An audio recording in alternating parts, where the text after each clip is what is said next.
You absolutely did, Maria. Yeah, the wind is insane, but I got to show you this. We decided to finally take a drive now that it kind of got some daylight out here, and we came across the Bogue Shores Hotel with the roof completely blown off. In addition to the train depot, there's also this water tower. It was built in 1940 and is the only one of its kind in the Southeast. The town of Walstenburg recently got a grant to preserve it as well. And it's things like the water tower and the train depot that officials here are hoping will bring this small town back to life. We were sitting in our car just a couple of seconds ago, and it was literally shifting back and forth from all of that wind that was just coming down as Hurricane Dorian makes its way across eastern North Carolina. This is the first damage that we've seen since we've been driving around trying to see what exactly is going on here in Atlantic Beach. But yeah, like you said, the wind, I feel like it has honestly got a lot stronger since the last time that we joined you. But the good thing, I guess, is that the rain for now has died off. Said it, I am at the best bar in the country, and these people have been celebrating since about 9 o'clock today when they first got the news. They have been just going crazy. I did speak to Griffin County Sheriff Chip Hughes just a little bit about a couple of hours ago, and he says he thinks that Casey's doing okay, which is good news for sure. I loved last night whenever they kept talking about how he wanted to watch Netflix, which, you know, that's got to be a good sign, right?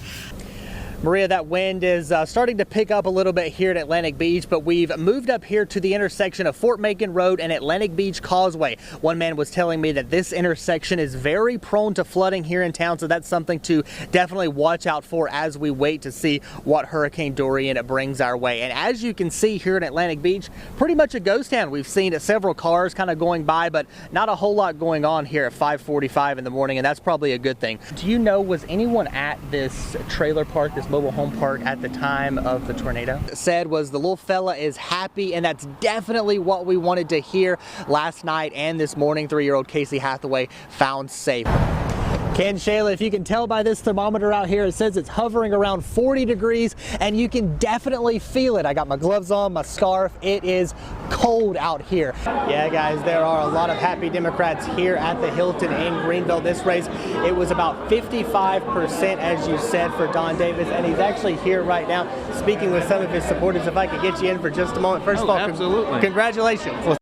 Here's the problem on Shoreline Drive. This side of the street has power, but this side right over here does not, and that leaves many people frustrated and confused. Toshiba 43-inch TV, you're gonna get it for $129. And what I like about BestBuy.com is they're gonna tell you right away how much money you're saving. You're gonna get a $200 saving on that TV. Ken, Shayla, you can definitely feel that wind blowing right now. I've got 2 jackets on, I got my gloves on, my scarf on, but like Jerry has been saying, it's only going to get colder.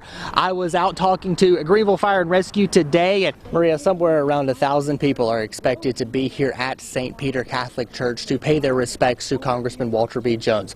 I've been here since around 9 o'clock this morning. I've seen people come already, a lot of them wanting to get here early. We have heard from the public relations director here at Carolina East Medical Center, who says that Casey is in good health and will be released either later today or tomorrow, and I think that's the outcome that everybody was hoping for. Casey Hathaway found alive last night in Craven County. Good evening, Ken and Angie. Yeah, I think one important part of this race that you have to keep in mind is the fact that there are 2 high-profile people in our community involved in this race. Don Davis has been here before. He's currently in his 4th term. In the early 1900s, you could get a train ticket from Walstenburg to Wilson for just 45 cents. Think about that for just a moment. Now, in 1906, this train depot behind me was built because at the time, Northern Southern Railway needed a place to stop along their track. So they chose this small town because of the amount of timber and farmers that were in the area.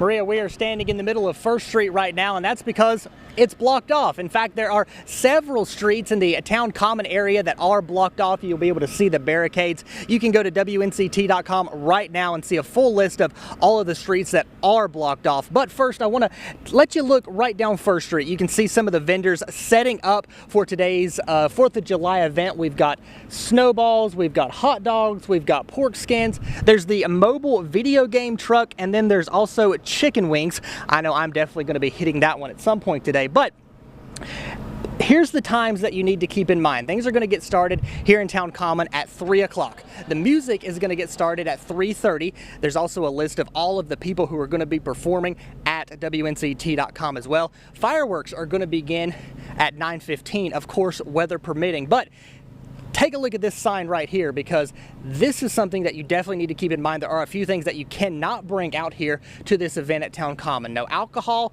no dogs, no personal fireworks. They're going to have fireworks here, but you cannot bring your own. No glass bottles or no grills. They want to make sure everybody has a fun but safe time here at Town Common. There's also going to be bouncy houses for the kids. There's also going to be a water slide. There's going to be a scavenger hunt. So it's going to be a night to remember. It's going to be something that you're not going to want to forget. Like we said, 3 o'clock to about 9:15, that's when the fireworks are going to start. So come out, have a good time. Your Night on Your Side team is going to be here as well at 5, 5:30, and 6. So we hope to see you out here. Live in Town Common, Dillon Huffman at 9 on Your Side. It's a story you'll only see on 9. That mom spoke to 9 on Your Side's Dillon Huffman. Check it out. Ashley Troyer's daughter goes to South Lenoir High School. On Wednesday, there was a fight, but this mother says that her daughter didn't want any part of it, and now they're looking for justice.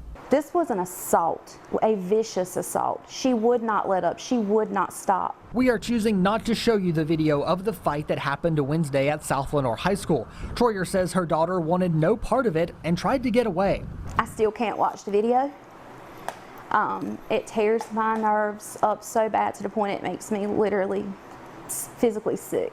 Here's the note from the doctor saying Troyer's daughter has a concussion and she's going to miss at least 10 days of school.